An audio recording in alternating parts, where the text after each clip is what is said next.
Krasona no no na na, no no no na na. Put 'em up in the air, no na na na, like this so na na na, no na no na. Bismillahirrahmanirrahim. Assalamualaikum warahmatullahi wabarakatuh. Salam sejahtera untuk kita semua. Dan yang terhormat dosen pembimbing kami, Ibu Nur Hikmah AMSI Apoteker. Sebelumnya, perkenalkan nama saya Citra Dewi, mahasiswa Universitas Megareski dengan NIM S1A1-19302 dari kelas H Angkatan 2019 Program Studi S1 Farmasi. Baiklah teman-teman, pada hari ini saya akan menjelaskan mengenai kimia fisika. Sebelum kita ke materi, ada pun beberapa topik yang akan saya bahas. Yang pertama yaitu materi dan energi. Yang kedua, perkembangan penyusun unsur periodik. Yang ketiga, ikatan kimia, di mana ikatan kimia ini dibagi lagi menjadi 4. Yang pertama, ikatan ion. Yang kedua, ikatan kovalen. Yang ketiga, ikatan logam dan hidrogen. Dan yang terakhir, ikatan van der Waals. Untuk mempersingkat waktu, kita langsung saja ke materi pertama. Krasona no no na na. Baiklah, kita langsung saja ke materi pertama, yaitu materi atau zat dan energi. Yang pertama yang kita bahas yaitu mengenai materi atau zat. Jadi, materi adalah sesuatu yang memiliki massa dan mempunyai volume. Mana massa adalah banyaknya materi yang terkandung dalam zat. Massa suatu benda selalu tetap dimanapun benda itu berada. Menjadi 3, yaitu padat, cair, dan gas. Di mana padat cirinya isi dan bentuknya tetap, kemudian cair cirinya isi tetap bentuknya berubah, sedangkan gas itu cirinya isi dan bentuknya selalu berubah. Klasifikasi zat. Klasifikasi zat dapat dibagi menjadi 2. Yang pertama homogen dan yang kedua heterogen, di mana homogen susunan dan sifat-sifatnya sama di setiap bagian. Contohnya air, larutan gula, dan emas murni. Sedangkan heterogen adalah susunan dan sifat-sifatnya tidak sama di setiap bagian. Contohnya campuran semen dan tanah. Zat homogen. Zat homogen dibagi lagi menjadi 2, yaitu zat murni dan zat campuran, di mana zat murni adalah zat homogen yang tidak dapat diuraikan menjadi zat lain yang lebih sederhana dengan cara fisika. Contohnya air murni dan emas murni. Sedangkan zat campuran adalah zat homogen yang dapat dipisahkan menjadi komponennya dengan cara fisika. Contohnya campuran air dan tanah. Zat murni itu sendiri dibagi lagi menjadi 2, yaitu ada unsur dan senyawa, di mana unsur adalah zat murni yang tidak dapat diuraikan menjadi zat lain dengan cara kimia. Contohnya belerang, karbon, hidrogen, dan nitrogen. Sedangkan senyawa itu adalah zat murni yang dapat diuraikan menjadi zat lain yang lebih sederhana dengan cara kimia. Contohnya senyawa gula dan garam. Unsur itu sendiri dibagi lagi menjadi 3, yaitu logam, non-logam, dan metaloid, di mana logam atau konduktor contohnya itu Fe, Cu, dan Au. Sedangkan non-logam atau isolator contohnya itu S, H, dan O. Sedangkan metoil atau semikonduktor contohnya itu Si dan As. Sedangkan senyawa dibagi menjadi 2, yaitu organik dan anorganik. Organik atau mengandung unsur karbon, contohnya gula, protein, dan lemak. Sedangkan anorganik atau tidak mengandung unsur karbon, contohnya air, asam sulfat, dan garam dapur. Selanjutnya itu energi. Energi adalah kemampuan untuk melakukan usaha. Selain itu, energi diperoleh melalui oksidasi atau pembakaran, misalnya makanan yang masuk ke dalam tubuh. Selanjutnya itu bentuk-bentuk energi.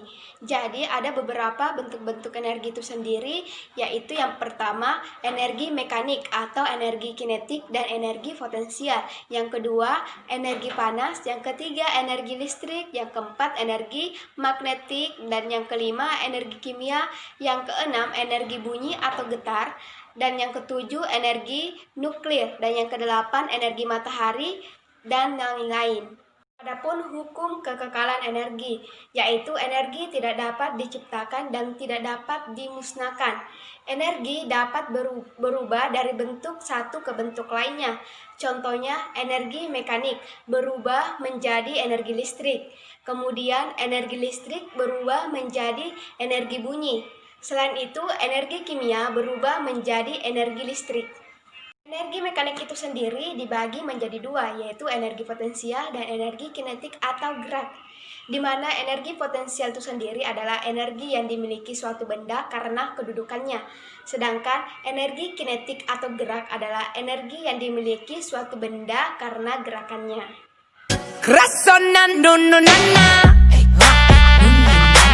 Selanjutnya kita masuk ke topik kedua, yaitu perkembangan penyusun unsur periodik. Jadi, berikut adalah beberapa penemuan dalam perkembangan sistem periodik unsur. Yang pertama ada Trade-Dobrainer pada tahun 1817, yang kedua daftar Mendeleev yaitu pada tahun 1869, dan yang terakhir yaitu sistem periodik modern. Berdasarkan penemuan pertama yaitu ada Trade-Dobrainer, di mana Johann W. Dobrainer adalah orang pertama yang menemukan adanya hubungan antara sifat unsur dan massa atom relatif. Pada tahun 1817, dia memasukkan unsur tersebut ke dalam 3 kelompok unsur atau trait yang memiliki sifat yang sama. Tabel periodik menurut Dobrainer dibagi menjadi 3, yaitu elemen 1, elemen 2, elemen 3. Kelompok 3 unsur ini disebut trait Dobrainer. Rata-rata massa atom 1 dan 3 sama dengan elemen 2. Penemu kedua yaitu berdasarkan sistem periodik Mendeleev, di mana pada tahun 1869 Dmitri Ivanovich Mendeleev, ahli kimia Rusia, berhasil menyusun suatu daftar terdiri 65 unsur kimia untuk menyusun daftar unsur-unsur berdasarkan kenaikan massa atom relatif, dikenal dengan nama hukum periodik. Unsur-unsur kimia dalam periodik Mendeleev dikelompokkan ke dalam 8 kolom dan 12 baris. Unsur-unsur 1 kolom dan 1 baris memiliki sifat kimia yang mirip. Penemu ketiga berdasarkan sistem periodik modern. Sistem periodik modern disusun berdasarkan hukum periodik modern yang menyatakan bahwa sifat-sifat unsur merupakan fungsi periodik dari nomor atomnya. Artinya, jika unsur-unsur disusun berdasarkan kenaikan nomor atomnya, maka sifat-sifat tertentu akan berulang secara periodik. Itu sebabnya tabel unsur-unsur tersebut dinamai tabel periodik.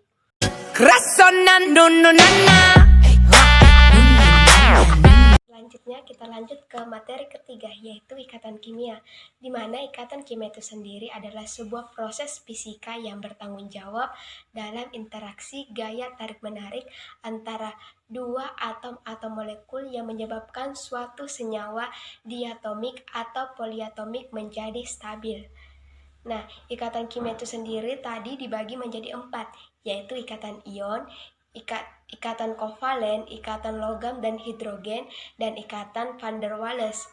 Baiklah, langsung saja kita ke ikatan kimia yang pertama, yaitu ikatan ion. Ikatan ion itu sendiri adalah gaya tarik-menarik antara dua ion yang berlawanan muatan yang terbentuk melalui perpindahan elektron. Pembentukan ikatan ion, di mana ikatan ion itu terjadi atau terbentuk, yaitu namanya serah terima elektron. Serah berarti melepas elektron, sedangkan terima berarti menangkap elektron. Melepas elektron cenderung bersifat logam, sedangkan menangkap elektron cenderung bersifat non-logam. Jadi bisa dikatakan bahwa ikatan ion itu terbentuk dari logam dan non-logam. Selanjutnya bakal timbul pertanyaan, yaitu kenapa suatu atom atau unsur itu berikatan? Mengapa? Yaitu supaya stabil. Stabilnya berapa? Yaitu 2 dan 8.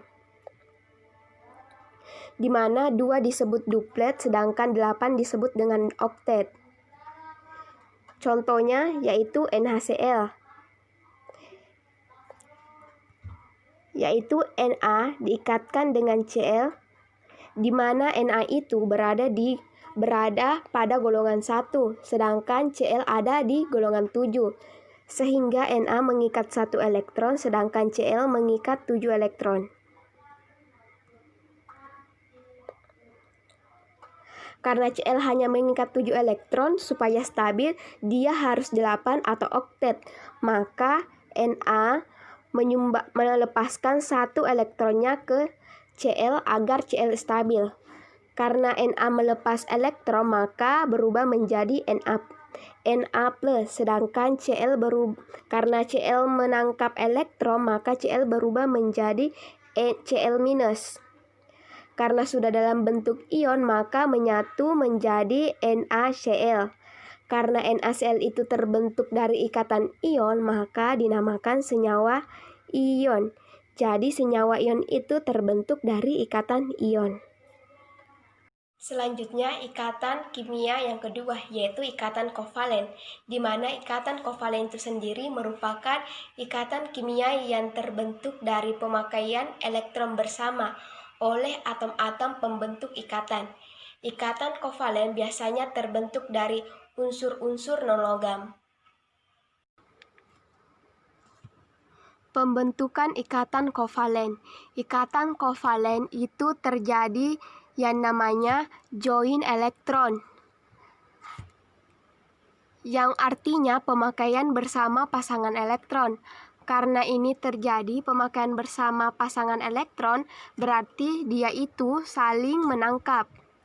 Karena saling menangkap berarti negatif ketemu negatif, maka ikatannya terbentuk dari non-logam dengan non-logam.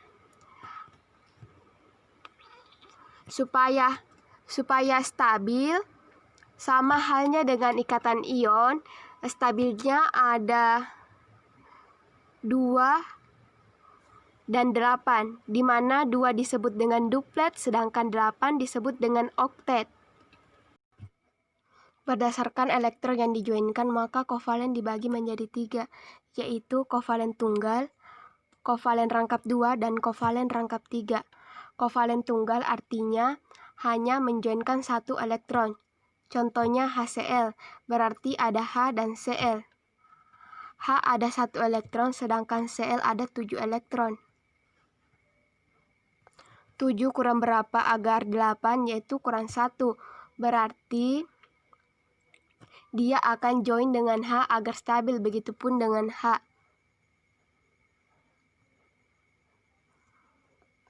Jadi Cl itu adalah oktet, sedangkan H adalah duplet.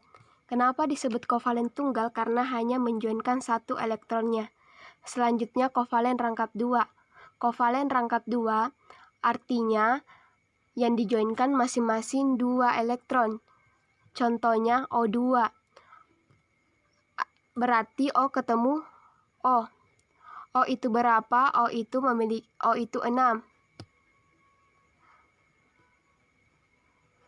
6 kurang berapa agar 8, yaitu kurang 2. Jadi masing-masing O akan menjoinkan 2 elektron. Jadi O itu sama-sama oktet. Karena masing-masing menjoinkan 2, maka disebut kovalen rangkap 2. Selanjutnya kovalen rangkap 3. Kovalen rangkap 3 berarti masing-masing dijoinkan 3. Contohnya N2. Berarti N ketemu N. N itu berapa? N itu 5. 5 kurang berapa agar 8, yaitu kurang 3.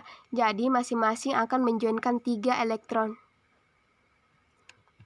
Jadi N itu sama-sama oktet.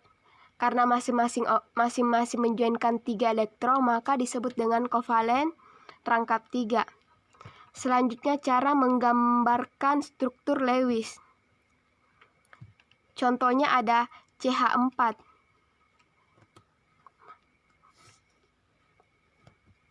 Di mana C adalah atom pusat sedangkan H yang akan diikat sebanyak 4.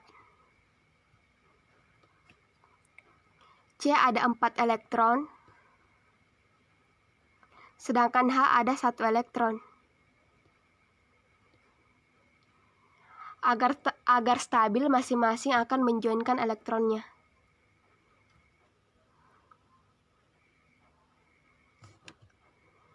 Jadi karena semua elektron berikatan, tidak ada elektron bebas, maka disebut dengan kovalen nonpolar. Contoh selanjutnya yaitu ada PCl3, di mana P atom pusat sedangkan Cl yang diikat sebanyak 3. P ada 5 elektron, sedangkan Cl-nya 7 elektron.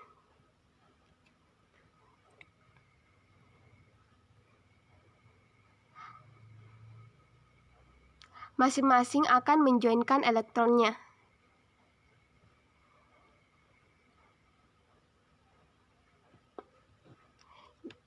Jadi karena ada elektron tidak berikatan atau ada elektron bebas, maka disebut dengan kovalen polar. Selanjutnya ikatan kimia yang ketiga yaitu ikatan logam dan hidrogen. Yang pertama, di mana ikatan logam itu sendiri adalah ikatan kimia yang terbentuk akibat penggunaan bersama elektron valensi antara atom-atom logam. Contohnya logam, besi, seng, dan perak. Selanjutnya, pembentukan ikatan logam.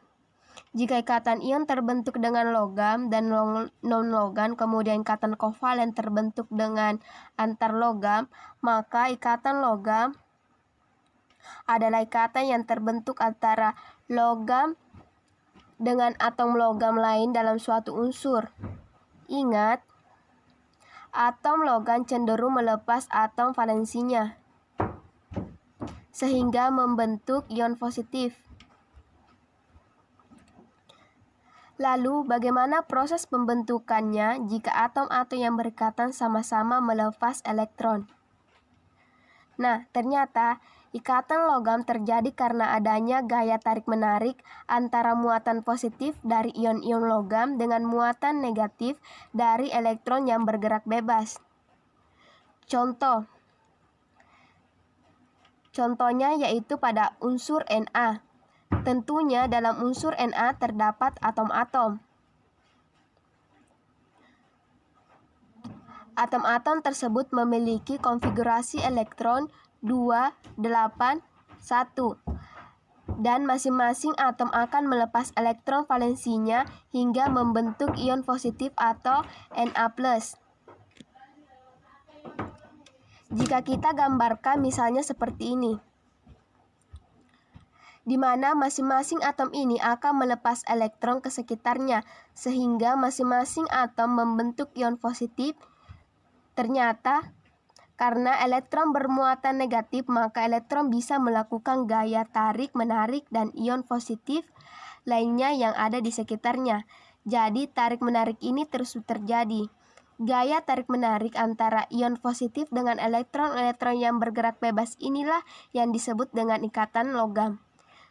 Kemudian karena elektron memiliki sifat yang terus bergerak sehingga menimbulkan muatan negatif di sekitar ion positif. Muatan-muatan negatif yang ada di sekitar ion positif ini disebut dengan lautan elektron.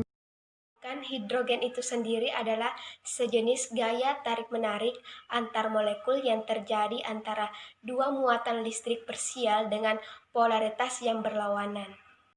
Selanjutnya bakal timbul pertanyaan, bagaimana ikatan hidrogen itu terjadi?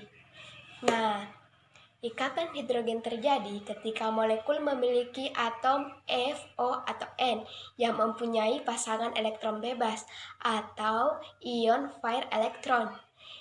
Hidrogen dari molekul lain akan berinteraksi dengan pasangan elektron bebas ini membentuk suatu ikatan hidrogen. Selanjutnya, bakal timbul pertanyaan, apa yang mempengaruhi ikatan hidrogen? Nah, kekuatan ikatan hidrogen ini dipengaruhi oleh perbedaan elektronegativitas antara atom-atom dalam molekul tersebut, di mana semakin besar perbedaannya, maka semakin besar ikatan hidrogen yang terbentuk. Berikutnya, macam-macam ikatan hidrogen. Macam-macam ikatan hidrogen dibagi menjadi dua. Yang pertama, jika ikatan terjadi antara atom-atom di dalam molekul yang sama, maka disebut ikatan hidrogen intramolekul atau di dalam molekul, seperti molekul H2O dengan molekul H2O. Sedangkan yang kedua, ikatan hidrogen juga terbentuk pada antar molekul seperti molekul NH3, CH3, CH2OH. Dengan molekul H2O, ikatan yang semacam ini disebut dengan ikatan hidrogen intermolekul. Berikutnya, ikatan kimia yang terakhir yaitu ikatan gaya van der Waals, di mana gaya van der Waals dalam ilmu kimia merujuk pada salah satu jenis gaya antara molekul.